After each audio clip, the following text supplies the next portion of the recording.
Hi. You're probably watching this video as a Red Knight, Black Knight, Renegade Raider, Max, Ragnarok, Omega, and John Wick. And honestly, a lot of these skins are pretty common, with some of them even representing the average skill level for Fortnite nowadays. Obviously, this wasn't always the case. It's pretty easy to take for granted a lot of the build battles and pinpoint accuracy that people always have today as compared to quote unquote how newbie people were earlier.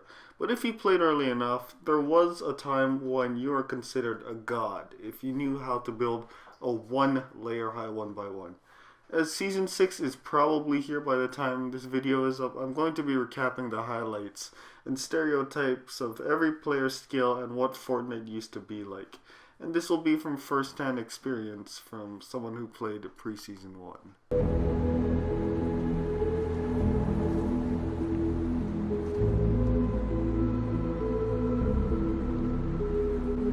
Let's go back to a time when nobody was good at the game. I mean, nobody.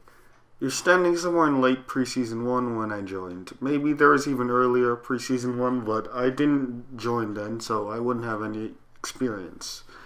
Basically, when I first joined the game, people landed wherever they wanted. They didn't really go to a specific area each time, like Pleasant Park or Tilted Towers, but if they did land in a crowded spot, Dusty Depot was a good place to go. Retail and Pleasant were still some pretty top spots, but I remember a good chunk of the lobby would die in those three hangars. I still think they shouldn't have removed it. Back then, wins actually meant something. People would get seriously hyped over something as small as a single solo win, and everyone would go to whatever extent they could to get one. They would bush camp, team with others, use deceiving tactics, any cheap trick that they could use to get a win in their hand, and I can't say that I wouldn't do these things as well. I was the bush camping master, put it this way. I still remember my first couple of wins though, because I'll be jumping around my room with a lot of excitement. What were some other things that happened pre-season 1? Let's see here. Everyone was so bad at the game, even the noobiest of players of today would be considered gods in pre-season 1. If you knew how to build a 1x1 a single layer high, you were considered smart and strategic. Back then, you didn't have to have 100 plus wins to join people's lobbies. You only needed around 5 plus or 10 plus wins. Every single person in the lobby was a default.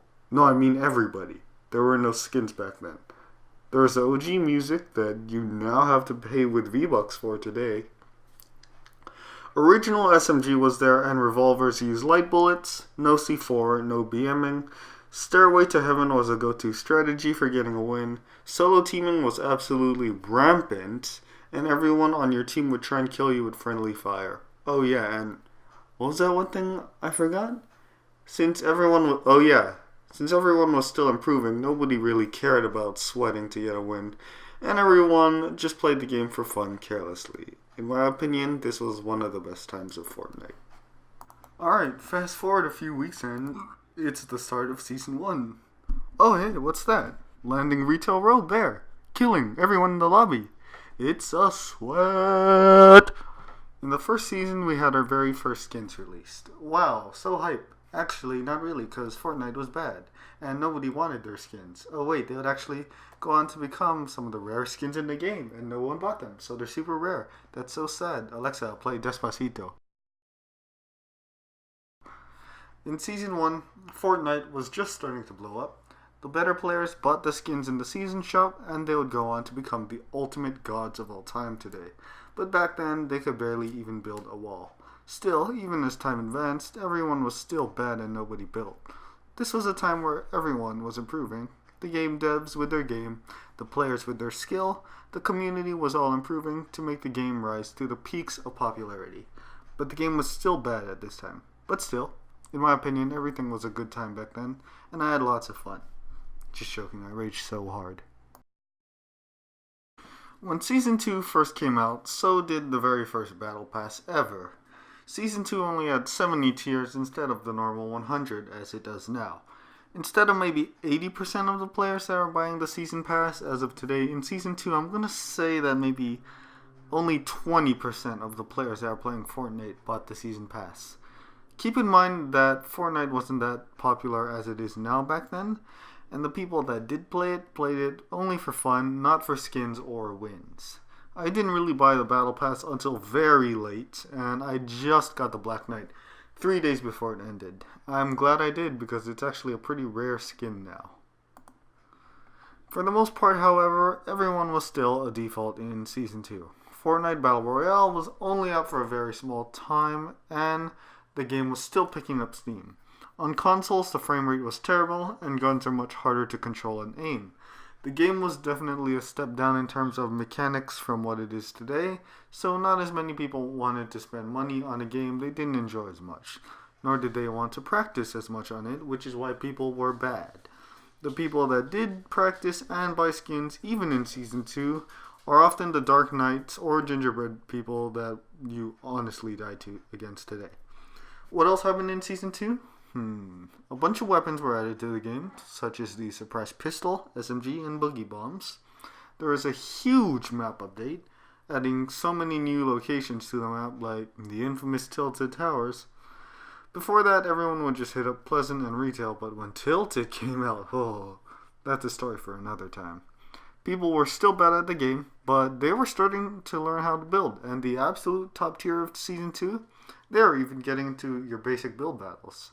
People were also starting to rise as legends within the Fortnite community, such as Daquan and Myth, even though they're sadly losing relevancy today within Season 6.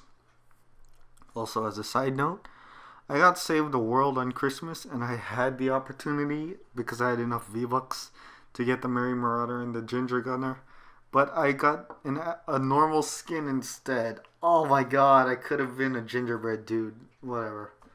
It's all good. And then you have Season 3. Probably the best time of Fortnite, in my opinion. The Season 3 Battle Pass had 100 tiers instead of 70, and had a lot of awesome looking skins, such as the Dark Voyager, Elite Agents, and, wait, what was that skin again? Oh yeah, Mission Specialist. Oh, you thought I was going to say John Wick, huh? No, Mission Specialist is better. I have to say, the Season 3 Battle Pass was probably my favorite out of all of them, with a lot of iconic emotes like Take the L and Best Mates. In Season 3, even the average player was starting to get decent at building, although not nearly as fast. Here's a clip of my building in Season 3, as compared to your average Season 5 to 6 build fight.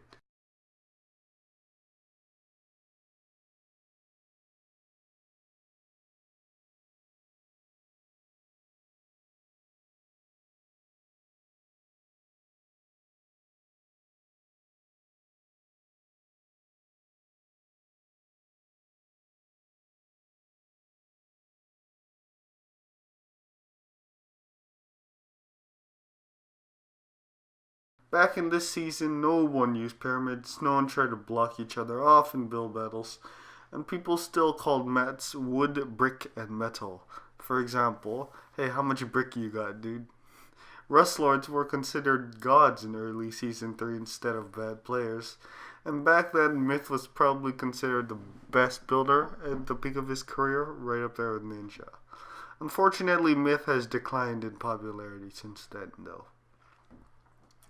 Fortnite was rolling ahead full steam with its popularity, and everyone started to get on the hype train for it. You had these channels, showcasing the best Fortnite moments and highlights from streamers as well. I as well was on the Fortnite hype train, watching a ton of these videos, and I also played the most in Season 3, reaching level 81 I believe. Skins were starting to become pretty commonplace in Season 3, with Fortnite launching their first Twitch Prime pack. You would see default skins wearing their free back bling and doing stuff that wasn't the default dance. Everyone was getting better at the game, and by golly, they were showing their improvement. As compared to everyone being defaults in Season 1 and in almost everyone in Season 2, about 50% of the lobby had a skin in early Season 3. This was because everyone was enjoying the game more and willing to invest money in it. Why? Because of one reason: the 60 FPS update. When Season 3 came out, even Xbox and PS4 ran on 60 FPS. The very same smoothness that PC does still today. While it may not have as good controls as PC, the graphics and gameplay were just as smooth. Everyone was shocked at how much easier it was to play, so people started investing money. And if you ask around, you'll find that a lot of people started playing and also bought their first skin in Season 3 as well. One last thing. In Season 3, skins were starting to become more rare. Less and less people started having Black Knights, Gingerbread skins, and may I say the Season 1 skins. Since there are more and more people rolling in because the game was getting more popular, they lowered and lowered the percentage of people that had those skins, and now they are considered rare. In my opinion, Season 2 to 3 was the best time of Fortnite because Epic was willing to try new things, change the game, and make whatever improvements they could to the game to gain success. I was thoroughly happy with the game at the time, and I was addicted to it.